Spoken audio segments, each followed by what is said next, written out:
Episodio 146. Capítulo 18. Continúame otros misterios y ocupaciones de nuestra gran Reina y Señora con su Hijo Santísimo, cuando vivían solos antes de su predicación. Muchos de los ocultos sacramentos y venerables misterios que intervinieron entre Jesús y María, su Madre Santísima, están reservados para gozo accidental de los predestinados en la vida eterna, como en otros lugares he dicho. Y los más altos e inefables sucedieron en los 4 años que vivieron juntos y solos en su casa después de la dichosa muerte de San José, hasta la predicación del mismo Señor. Imposible es que alguna criatura mortal pueda dignamente penetrar tan profundos secretos. Cuánto menos podré yo manifestar lo que de ellos he entendido con mi rudeza. Y en lo que dijere se conocerá la causa de esto. Era el alma de Cristo, Señor nuestro, espejo clarísimo y sin mácula, donde, como queda dicho, su Madre Santísima miraba y conocía todos los misterios y sacramentos que disponía el mismo Señor, como cabeza y artífice de la Santa Iglesia, y como reparador de todo el linaje humano, y maestro de la salud eterna, y como ángel del gran consejo, que cumplía y ejecutaba el que desde ab eterno estaba predestinado en el consistorio de la Beatísima Trinidad. En disponer esta obra que le encargó su eterno Padre, para ejecutarla con la suma perfección que pudo darle como hombre que juntamente era Dios verdadero, se ocupó Cristo nuestro bien toda la vida que gastó en el mundo. Y procediendo más al término y acercándose a la dispensación de tan alto sacramento, iban también obrando con mayor fuerza y eficacia de su sabiduría y poder. Y de todos estos misterios era testigo y depósito fidelísimo el corazón de nuestra gran Reina y Señora. Y en todo cooperaba con su Hijo Santísimo como su coadjutora en las obras de la reparación humana. Y según esto, para entender enteramente la sabiduría de la Divina Madre y las obras que con ella hacía en la dispensación de los misterios de la redención, era necesario entender también lo que encerraba la ciencia de Cristo nuestro Salvador y las obras de su amor y prudencia, con que iba encaminando los medios oportunos y convenientes para los fines altísimos que pretendía. Y en lo poco que yo dijere de las obras de su Madre Santísima, siempre he de suponer las del Hijo Santísimo, con quien cooperaba en ellas, imitándole como a su ejemplar y dechado. Estaba ya el Salvador del mundo en edad de 26 años,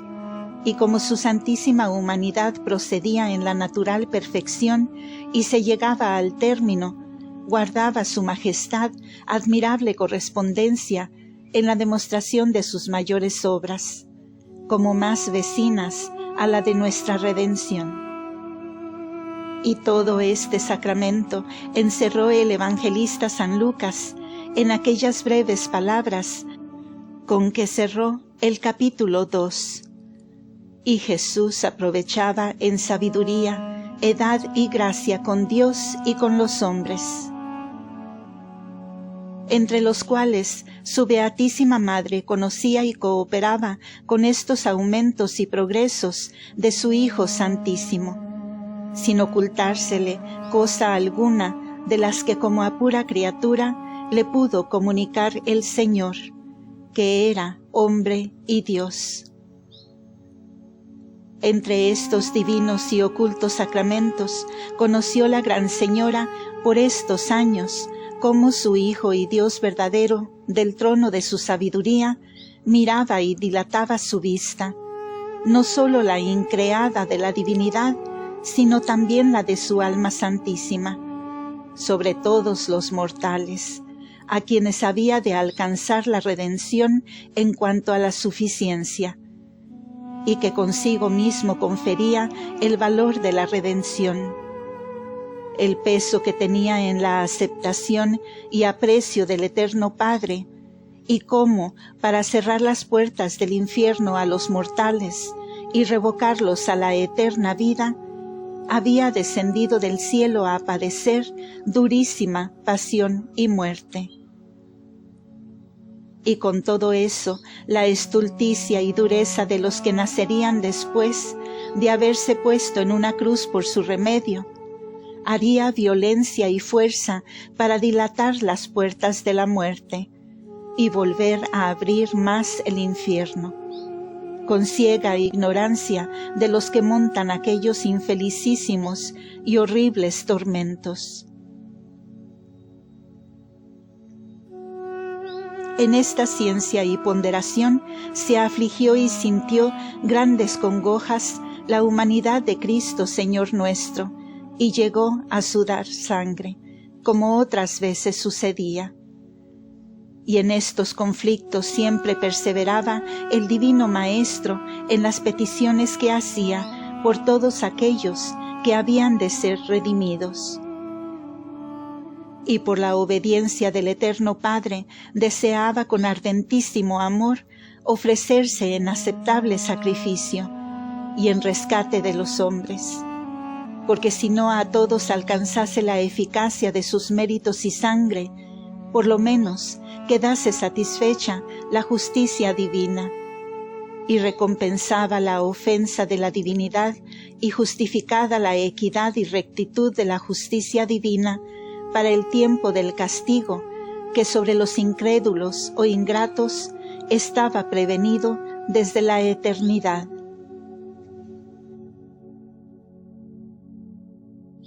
A la vista de tan profundos secretos que la Gran Señora conocía, acompañaba a su Hijo Santísimo en las congojas y ponderación que con su sabiduría respectivamente hacía. Y a esto se juntaba la compasión dolorosa de madre, viendo al fruto de su virginal vientre tan gravemente afligido. Y muchas veces llegó la mansísima paloma a llorar lágrimas de sangre cuando el Salvador la sudaba, y era traspasada de incomparable dolor, porque esta sola prudentísima Señora y su Hijo,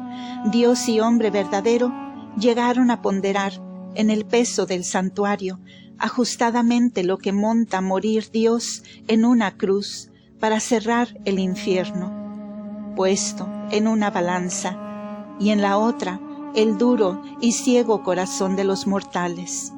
forcejeando para meterse en manos de la eterna muerte. Sucedía en estas congojas que la amantísima Madre llegaba a padecer unos deliquios casi mortales, y fuéranlo sin duda si la virtud divina no la confortara para que no muriera. Y el dulcísimo Hijo y Señor, en retorno de este fidelísimo amor y compasión, mandaba a los ángeles que la consolasen y tuviesen reclinada, y otras veces que la hiciesen celestial música con cánticos de alabanza y gloria de la divinidad y humanidad de su majestad, que ella misma había hecho. Otras veces el mismo Señor la reclinaba en sus brazos y le daba nuevas inteligencias de que no se entendía con ella aquella inicua ley del pecado y de sus efectos. Otras veces, estando así reclinada, le contaban los mismos ángeles con admiración y era transformada y arrebatada en divinos éxtasis, en que recibía grandes y nuevas influencias de la divinidad. Aquí era donde la escogida, la única y la perfecta, estaba reclinada sobre la siniestra de la humanidad y era regalada y abrazada con la diestra de la divinidad. Aquí, donde su amantísimo Hijo y Esposo conjuraba y mandaba a las hijas de Jerusalén no despertasen a su querida, mientras ella no quisiese, de aquel sueño que le curaba las dolencias y enfermedades de amor. Y allí era donde los espíritus soberanos se admiraban de ver que se levantaba sobre todos, estribando en su dilectísimo Hijo, y vestida con esta variedad a su diestra, la bendecían y magnificaban entre todas las criaturas. Conocía la gran reina en otras ocasiones altísimos secretos de la predestinación de los electos por los méritos de la redención,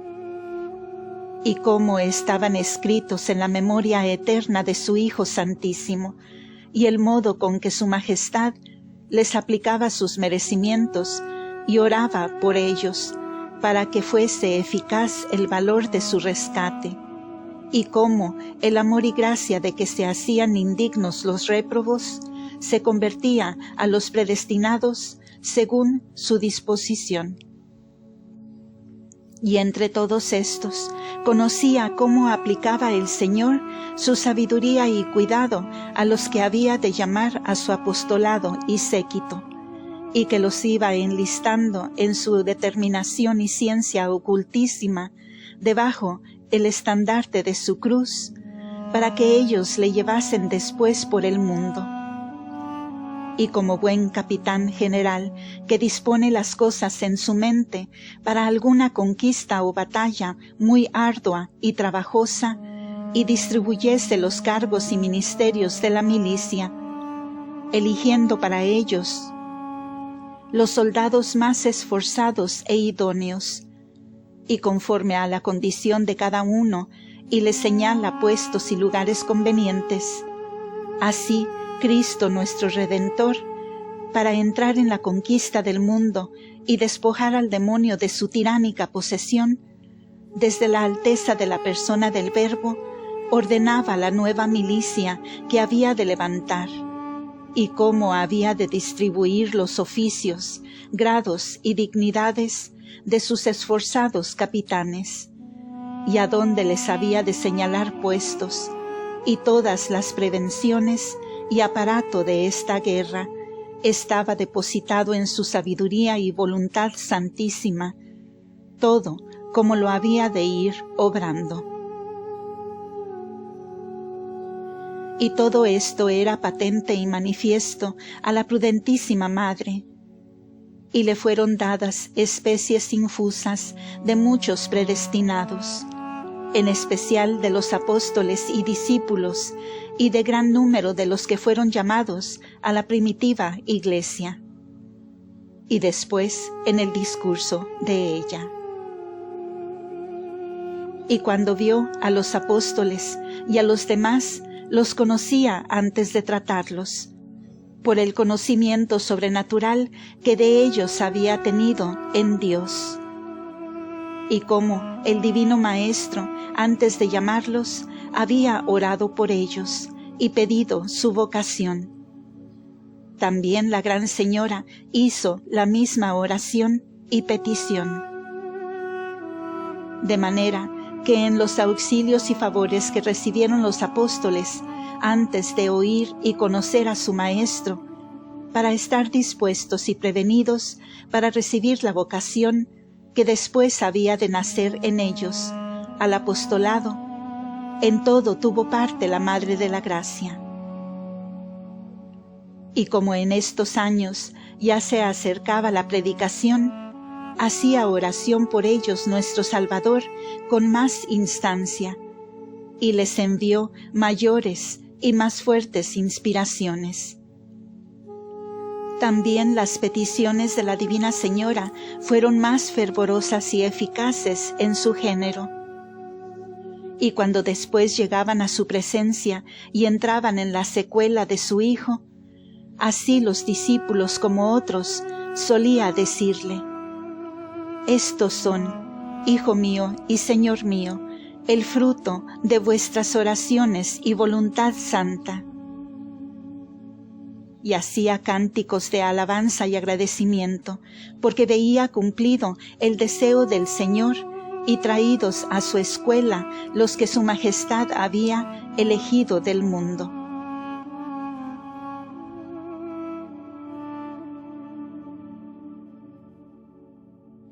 En la prudente consideración de estas maravillas, solía nuestra gran reina quedar absorta y admirada con incomparables alabanzas y júbilo de su espíritu, y en él hacía heroicos actos de amor, y adoraba los secretos juicios del Altísimo, y transformada toda, abrasada en aquel fuego que salía de la divinidad para derramarse y encender el mundo, solía decir unas veces dentro de su ardentísimo corazón, otras en voz alta y sensible: oh amor infinito, voluntad de bondad infalible e inmensa, ¿cómo no te conocen los mortales? ¿Cómo te desprecian y olvidan? ¿Por qué tu fineza ha de ser tan mal pagada? Oh trabajos, penas, suspiros, clamores, deseos y peticiones de mi amado, todo más estimable que las margaritas,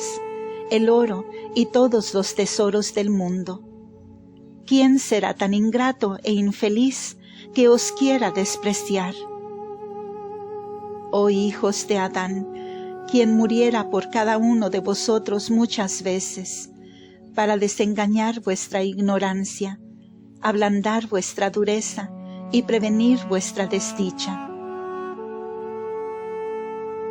Después de tan avisados afectos y oraciones, comunicaba de palabra la feliz madre con su hijo todos estos sacramentos, y el sumo rey la consolaba y dilataba el corazón con renovar la memoria de la estimación que tenía en los ojos del Altísimo, la gracia y gloria de los predestinados y sus grandes merecimientos,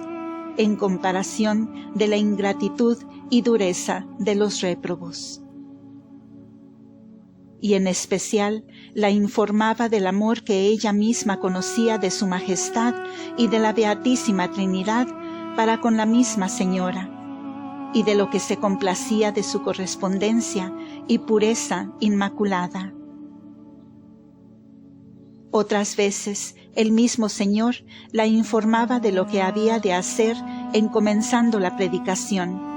y cómo había de cooperar con su majestad y ayudarle en todas las obras y gobierno de la nueva Iglesia, y cómo había de sobrellevar las faltas de los apóstoles, la negación de San Pedro, la incredulidad de Santo Tomás, la alevosía de Judas Iscariote y otros sucesos que conocía para adelante. Y desde entonces propuso la oficiosa señora de trabajar mucho para reducir aquel traidor discípulo, y así lo ejecutó, como diré en su lugar. Y de haber despreciado Judas Iscariote estos favores,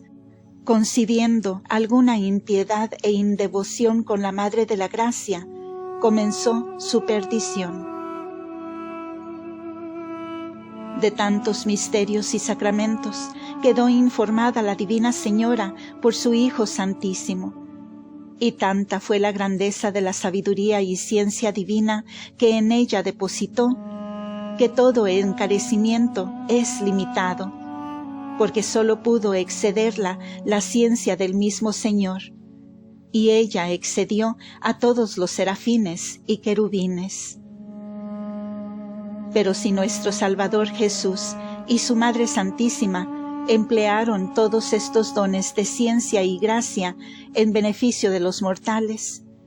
y si un solo suspiro de Cristo Señor nuestro era de inestimable precio para todas las criaturas,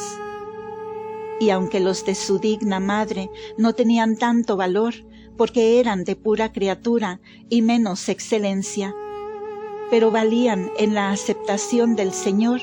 más que todo el resto de la naturaleza criada. Multipliquemos ahora la suma de lo que hicieron Hijo y Madre por nosotros, no solo en morir en una cruz, nuestro Salvador, y después de tan inauditos tormentos, sino las peticiones, lágrimas, sudor de sangre tantas veces, y que en todo, y lo demás que ignoramos, fue su coadjutora y cooperadora, la Madre de Misericordia, y todo para nosotros. Oh ingratitud humana, oh dureza más que diamantina en corazones de carne, ¿dónde está nuestro seso? ¿Dónde la razón? ¿Dónde la misma compasión y agradecimiento de la naturaleza que inficionada e infecta se mueve de los objetos sensibles a lástima y estimación de lo que es su precipicio y muerte eterna, y olvida el mayor favor de la redención y la compasión y dolor de la pasión del Señor, que con ella le ofrece la vida y descanso que ha de durar para siempre. Doctrina que me dio la Reina del Cielo, María Santísima. Hija mía, verdad es que cuando tú o todos los mortales hablaran con lenguas de ángeles, no llegaran a declarar los beneficios y favores que yo recibí de la diestra del Altísimo en los últimos años que mi Hijo Santísimo estuvo conmigo. Estas obras del Señor tienen un linaje de incomprensibilidad que para ti y para todos los mortales son inefables. Pero con la noticia especial que tú has recibido de tan altos, ocultos sacramentos, quiero que alabes y bendigas al Todopoderoso por lo que hizo conmigo,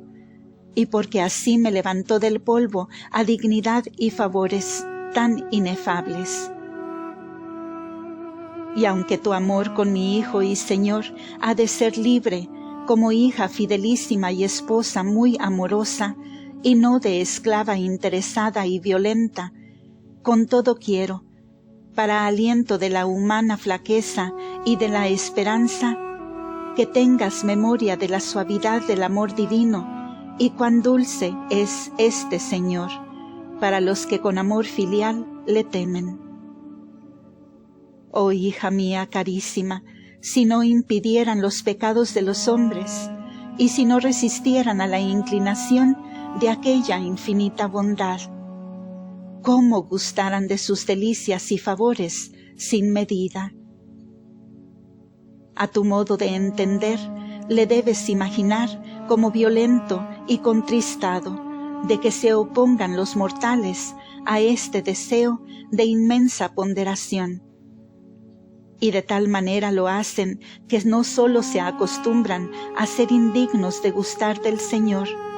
sino a creer que otros participan de esta suavidad y favores que quisiera comunicar a todos. Advierte asimismo que seas agradecida a los trabajos y a las incesantes obras que hizo mi Hijo Santísimo por los hombres, y a lo que en ellas yo le acompañé, como se te ha mostrado. De su pasión y muerte tienen los católicos más memoria, porque se la representa la Santa Iglesia, aunque pocos se acuerdan de ser agradecidos. Pero menos son los que advierten en las demás obras de mi Hijo y mías, y que no perdió su majestad una hora ni un momento en que no emplease su gracia y dones en beneficio del linaje humano, para rescatarlos a todos de la eterna condenación y hacerlos partícipes de su gloria. Estas obras de mi Señor y Dios humanado serán testigos contra el olvido y dureza de los fieles, en especial el día del juicio. Y si tú, que tienes esta luz y doctrina del Altísimo y mi enseñanza, no fueres agradecida, será mayor tu confusión, pues habrá sido más pesada tu culpa. Y no solo has de corresponder a tantos beneficios generales, sino también a los especiales y particulares que cada día reconoces. Prevén, desde luego, este peligro, y corresponde como hija mía y discípula de mi enseñanza, y no dilates un punto el obrar bien y lo mejor. Cuando puedes hacerlo, y para todo atiende a la luz interior y a la doctrina de tus prelados y ministros del Señor. Que si respondes a unos favores y beneficios, estás segura que alargará el Altísimo su mano poderosa con otros mayores, y te llenará de sus riquezas y tesoros. Fin de este episodio. Queden todos con Dios y María Santísima. Amén.